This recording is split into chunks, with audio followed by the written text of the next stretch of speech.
Thank you. Thank you very much. Wow. There's a lot of people outside trying to get in. A lot of people outside, but I just want to say a very special hello to New York and a very, very special hello, Long Island. I love Long Island. I'm thrilled to be back in the state I love, and I do love it. I'm so proud of it, but it's going in bad direction. We got to change it around. We'll get Bruce in there. We'll change it around. We're going to change it around.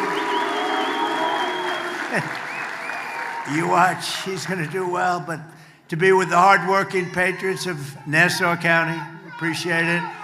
And we're especially grateful to be joined by the incredible men and women of Nassau County Police Department and a lot of other law enforcement.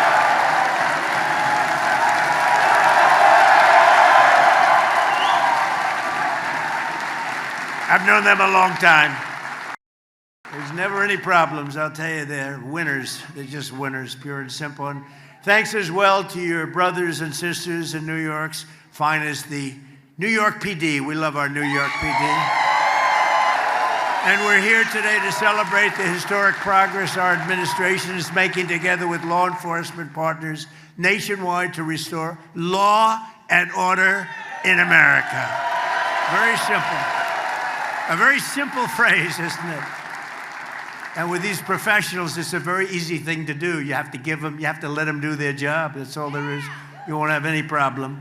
That includes right here on Long Island, where under the leadership of your county executive, a great person, a friend of mine for a long time, a great political leader, a great politician, but I don't want to say that negatively. He's a great politician.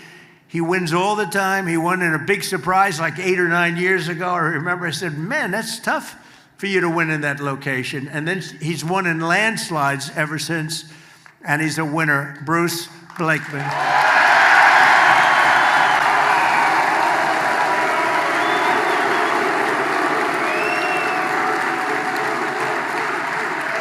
And I said it. I said when Bruce's name got up, I said, you know, if they give that guy just a little bit of a chance, just a little bit of fair treatment from the fake news and everyone else, he's going to win.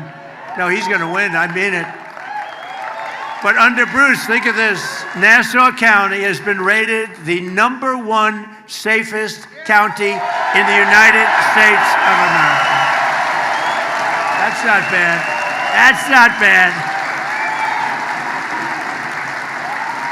Think of that, the #1 safest county in the United States of America. There's, I think, 6,700 counties. That's not bad, Bruce. Let's keep it up.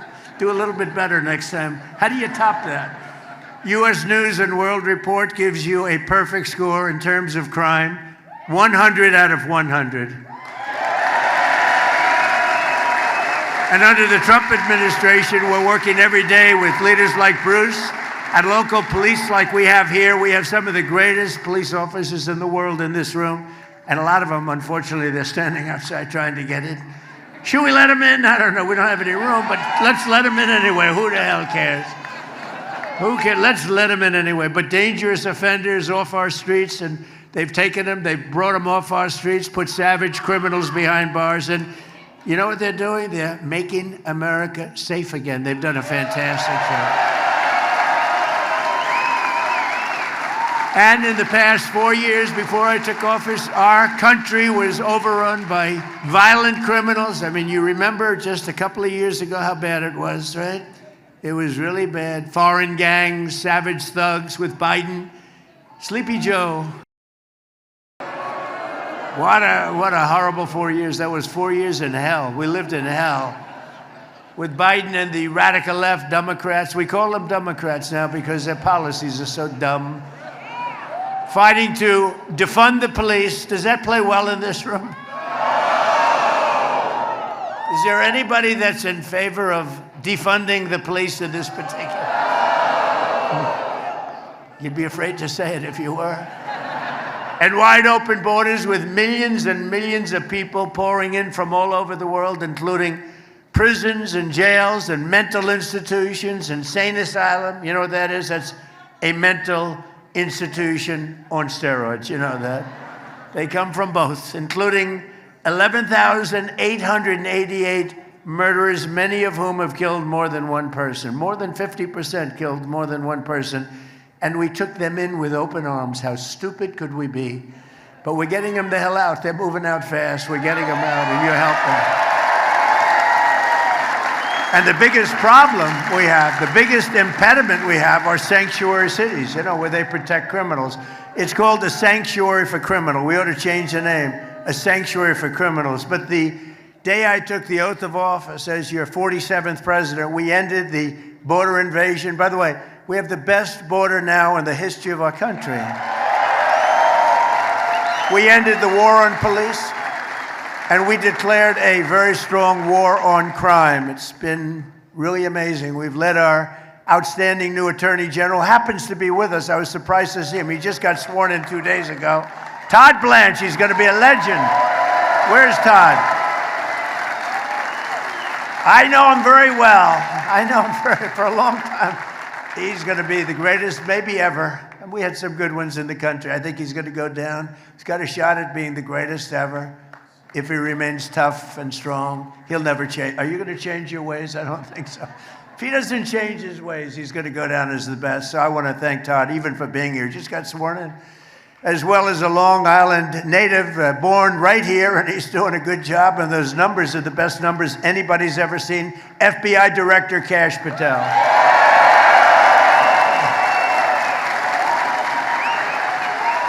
Best numbers anybody's ever seen on crime.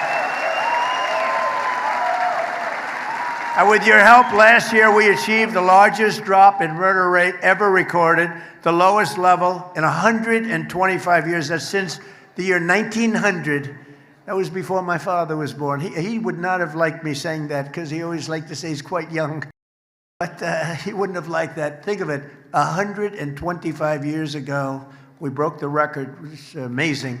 It's amazing. So I just want to thank all of the people in this room. And today I'm thrilled to announce that the FBI has just released a new uniform crime report showing that in 2025, we achieved the single largest reduction in violent crime in American history.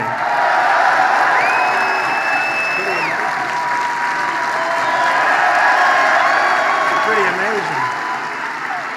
And last year, there were over 3,100 fewer murders than the year before I took office. Remember this, and we allowed, through the stupid open borders policy, 25 million people to come into our country. Many of them are now gone, but 25 million people, that's the number, that's the real number, to come into our country. Many of them, the people I just said, drug dealers, prisoners from all over the world. They came in from the Congo, they came in from South America.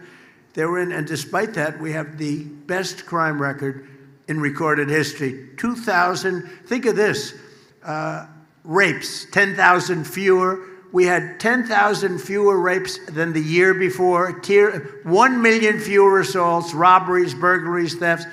The numbers, every single number, is the first time it's ever happened. Every single number is the lowest number in recorded history.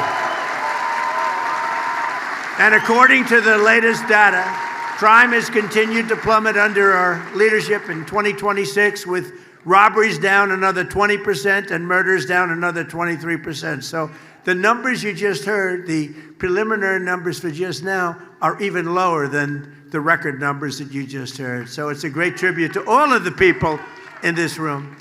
Together, we're showing what is possible when you finally have a president in the White House who supports our police, who lets you do your jobs,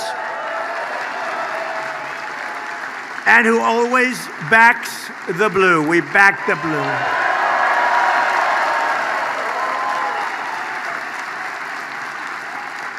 And and I have been from the beginning, long before I ran for office. Who would have thought 10 years ago? I've been doing this for now a long time, but not that long if you think I'm president, if you think. It's a pretty quick trip. But I'm with you, and always was 100%. 100%. And my administration is proving billions, and we're giving you billions and billions of dollars to hire, equip, and train new police officers. We're giving you more money than you've ever been given in history. More money, and you're going out and you're buying the best equipment you can buy. As president, I will always protect our qualified immunity. Would you like qualified immunity, everybody? Qualified immunity. It's always very important. I also deployed the National Guard and federal law enforcement to restore public safety in our nation's capital, Washington, D.C.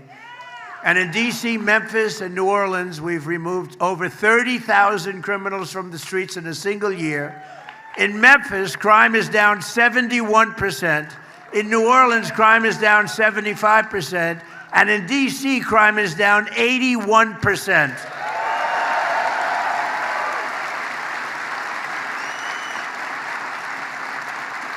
I'll tell you, because D.C. is very personal for me, but in D.C., crime is now, it was so bad when I got there. A year and a half ago, people were being murdered, 3 a week on average.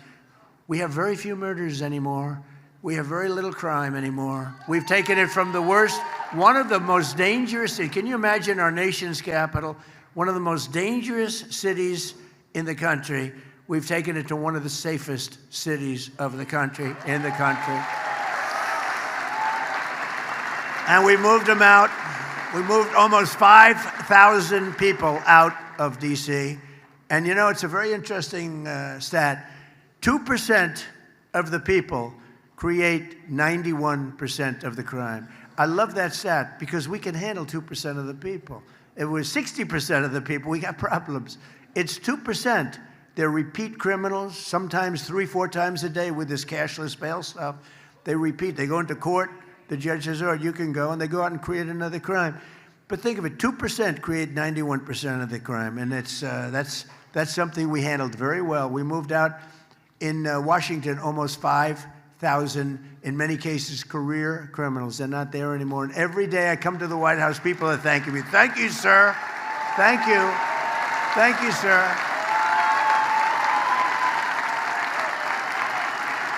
No, these young, beautiful girls, these young, beautiful girls in the White House, you know, they come in. Now, I'm not supposed to say beautiful, but what the hell? These young, these gorgeous, beautiful girls, they want to be safe, and they come, Mr. President, may I speak to you? Yes. Thank you, sir. Thank you. I said, why are you thanking me? Because a year and a half ago, I was afraid to leave. I was afraid to open the door of my apartment. And now I walk to the White House every morning, and I have absolutely no fear. Thank you, sir.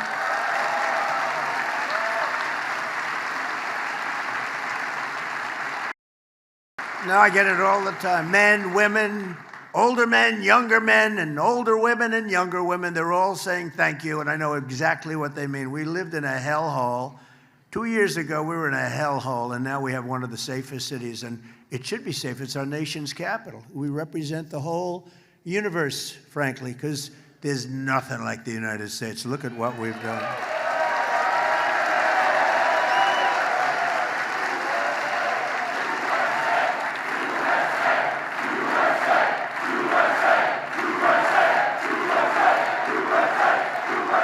Thank you.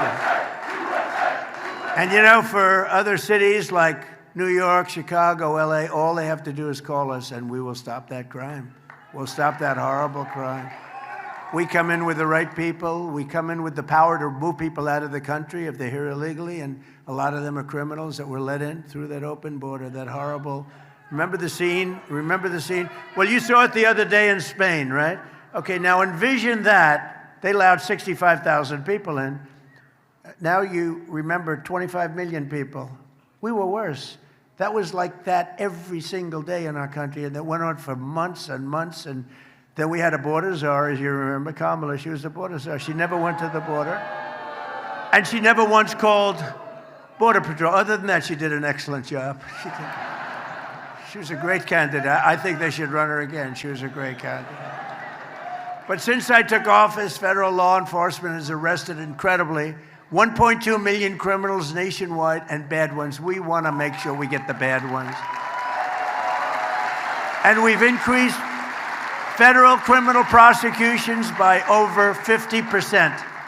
And under the Trump administration, the FBI has nearly doubled its arrest for violent crime. The violent criminals are being arrested, and that's why you see the good crime numbers. I mean, you're seeing crime numbers even in places that do not do let's say they don't have good leadership, like Chicago has very bad leadership, but we have the numbers down because of what the federal government's doing. We get no credit for it because they say, well, we get no credit for it. They like to take all the credit, but everyone knows we've done an amazing job. The U.S. attorneys and the FBI, all the people, Cash, and Todd has been unbelievable. We get all the credit. And as of this week, we've captured 9 out of 10 fugitives on the FBI's most wanted list, and that's a virtual record. We have a list. We have a list of 10 not nice people. These are not nice people, David Mack. You know, David, stand up, David. One of the wealthiest guys. He's got so much cash. He's got so much cash, he doesn't know what to do with it. And he wants to be safe. They save your ass, David, I'll tell you. You have no idea, David. Anyway, it's good to see you. I haven't seen you in a long time. He's a real estate man, a very good real estate man. And he used to be my enemy, but now he's very nice to me. Now he's very nice. He used to be my competitor, but he's a good man. He's a great, brilliant real estate person, too. It's good to have you, David.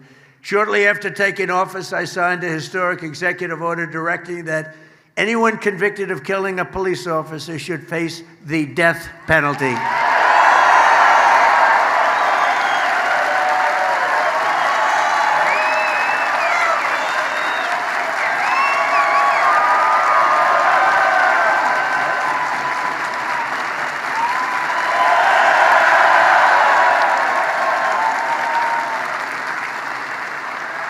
And last year, deaths of law enforcement, well, think of this, deaths of law enforcement officers in the line of duty fell to an 80-year low. That means people aren't playing games anymore. It's an 80-year low. Still too many, but it's an 80-year low. Despite all of our extraordinary progress to restore safety to every community in our land, the radical left, Marxists, the communists, they're communists. These aren't socialists. Socialists are no good, but communists. Remember I said at the State of the Union speech, the last one, we will not be a socialist country. I was right. They want to make us a communist country. They've skipped socialism. They skipped socialism. Can you believe it? So at least I was right. I like being right.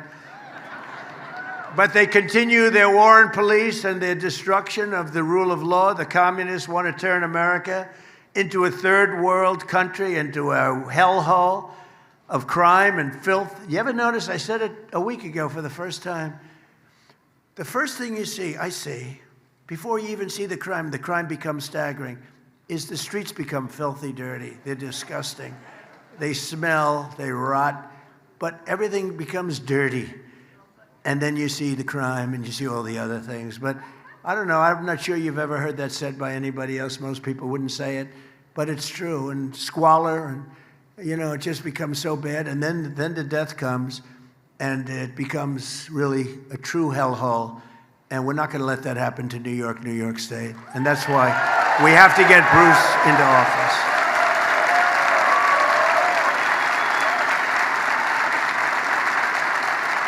We got to get Bruce in there. Nowhere is the communist attack on American society more clear than here in New York State. The radical left Governor Kathy Hochul has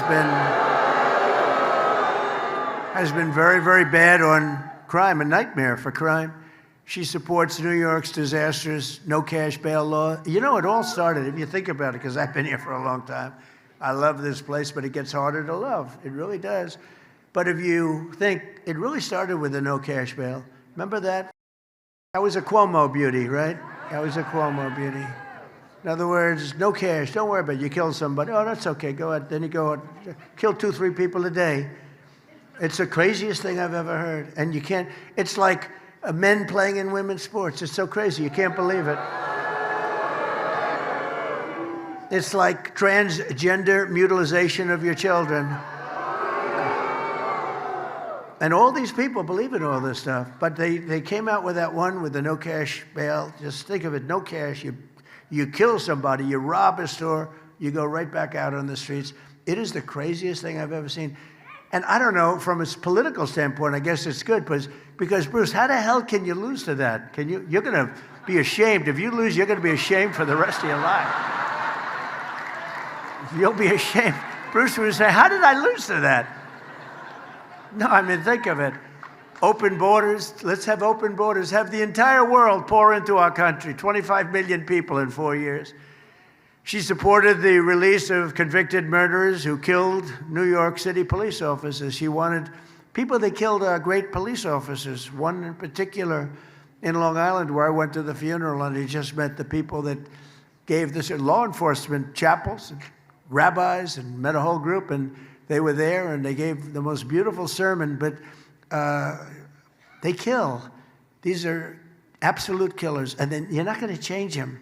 You got to get them the hell out, or you got to put them away. And if you don't do that, you're just wasting a lot of time. This whole concept of what they do. The only thing is, from a political standpoint, it's so easy to run against because it's just common sense. You know, I guess I'm a conservative guy, but I'm a common sense guy more than a conservative guy. It's all about, politics is all about common sense. Bruce is a common sense guy. Bruce is a common sense guy. All of our Congress people that are here, you know, we have all our Congress people here. That's a big deal. I think if you said, would you rather have Bruce Blakeman win or all of your Congress people? I don't know, Bruce. I think I'm going to have to give you up. I might have to take the Congress people. It's so important. Okay, they're very happy.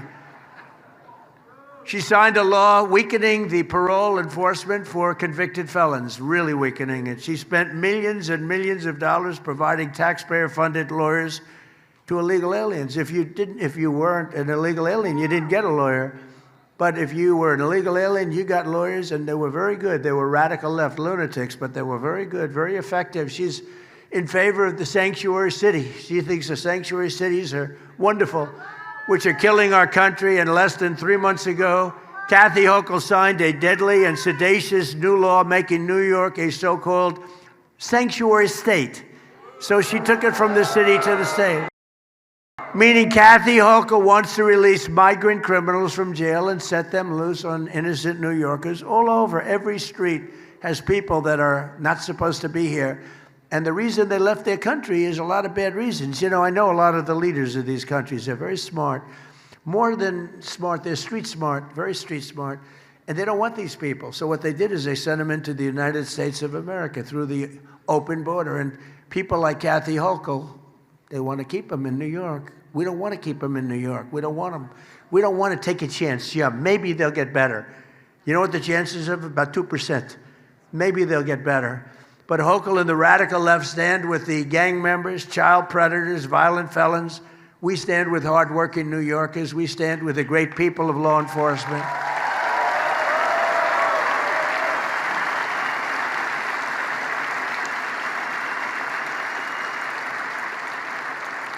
And Hochul and Mayor Mandami were against securing our border. They were against our massive tax cuts. They were against no tax on tips, no tax on overtime, and no tax on Social Security for our seniors. They were against all of that. They fought it like hell. Is that right, Congressman? Am I right? Nick, right? They fought like crazy. I mean, we didn't get one vote. We have no tax on tips, no tax on overtime, and you cops get a lot of overtime, obviously. You get a lot of overtime. I made you a lot of money, but you deserve it. And no tax on Social Security. Think of it for the seniors, and a lot of seniors. Is anybody happy about that, seniors? Are you happy about it? Let me do a quick poll. If you had your choice of only having one, clap for the one you like best. No tax on tips. No tax on Social Security for our seniors.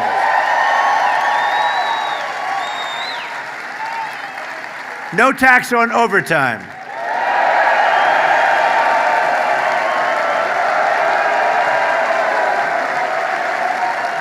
I know. I knew the one they'd like the best. But she wants to raise your taxes. Think of it. She and all of these people are against these things. And if they get in, they're going to take them all away. They're all going away. They're all going away. Yeah, that'll be next. Yeah. That could happen, actually. If we keep making money like we're making, we're the hottest nation anywhere in the world right now. Hottest. We're building more plants and factories than any country anywhere in the world in history. Think of it. We're building, and the jobs are going to be fantastic. You know, in a couple of years, 2.5 years, somebody's going to be elected. And will you please remember one thing? Trump is the one that did it. These factories are all going to be opening up. They're going to be all opening up. They're going to be opening up, and they're going to say how brilliant they were. Right, Todd? They're going to be saying, brilliant. Think of it. We have $19.2 trillion being invested in our country. You know why? Tariffs. We're making a fortune with tariffs. They like to say, oh, tariffs here. They have no idea what they're... Basically, if you build your plant here, if you make your product here, you don't pay tariffs. If you make your product in another country, I say, I want you to pay 50%. We don't want your product if you make it. So they're all moving in, and they're spending $19.2 trillion so far. It's actually more than that, because that's as of the first 13, 14 months, and it's been a little bit longer than that. But think of the next governor, and think of the next for your state, but more importantly, think of the next president. Your next governor is going to say, what a great job. You know how many factories and places are being built in all of the states? And your next president is going to say, what a great job I did. He'll be sitting around watching television, a real stiff. Unless you vote Republican, of course.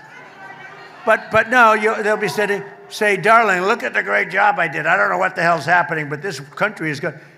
I'm telling you, we have the hottest country anywhere in the world. $19.2 trillion is more than invested ever in history in any country.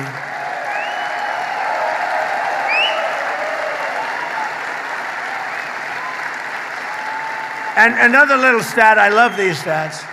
I love these. I hate reading these boring speeches because, to be honest with you, isn't it nice to have a president that doesn't have to read a teleprompter? Teleprompters are easy. They're bored. You get a little bored with teleprompters. But here's a stat that they never write down, but I think it's one of the most.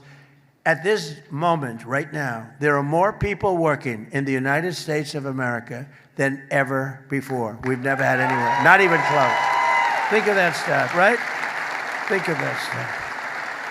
And one other thing I have to say, you know, they keep talking about affordability. Affordability, you know, I walk in, I'm in office one day, and those fakers, look at all that press back there. Wow, fake news.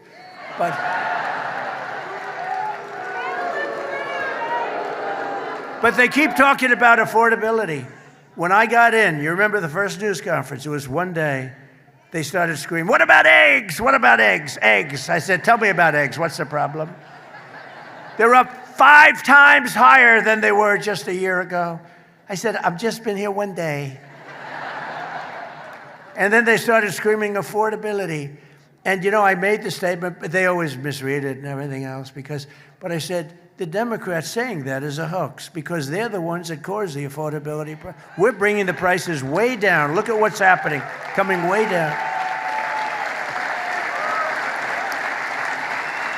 And after we finish defeating Iran, which is being very badly defeated, pretty soon I'll be declaring the Hormuz Strait a territory of the United States.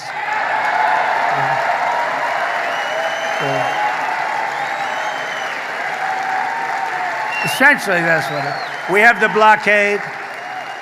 No ships get through unless we want them to. But, and how about Venezuela? Venezuela was a one-day war.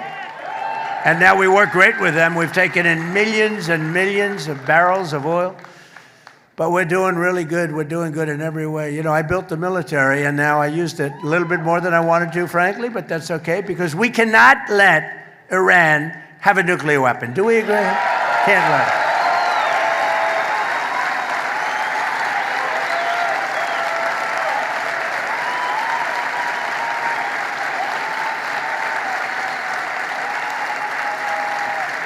So most things are down.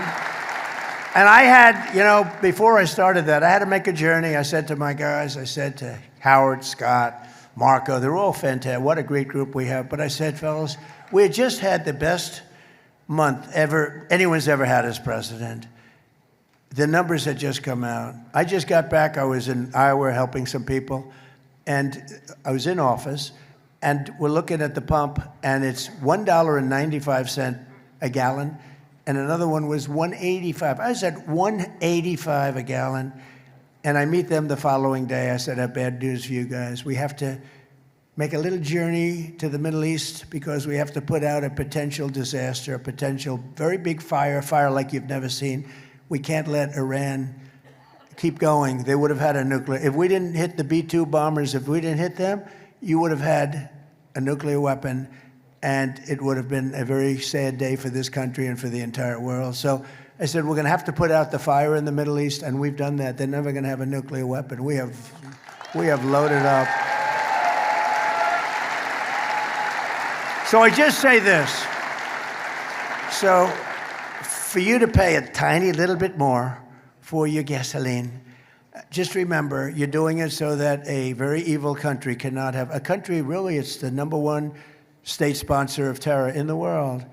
We don't want to have them have a nuclear weapon. So remember that when you have to pay a little bit more, you're at $4.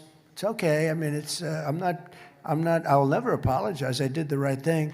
But you could, if you didn't have, you'd be at, I had it down to below $2 in many states, but in California you can't include because they keep taxing.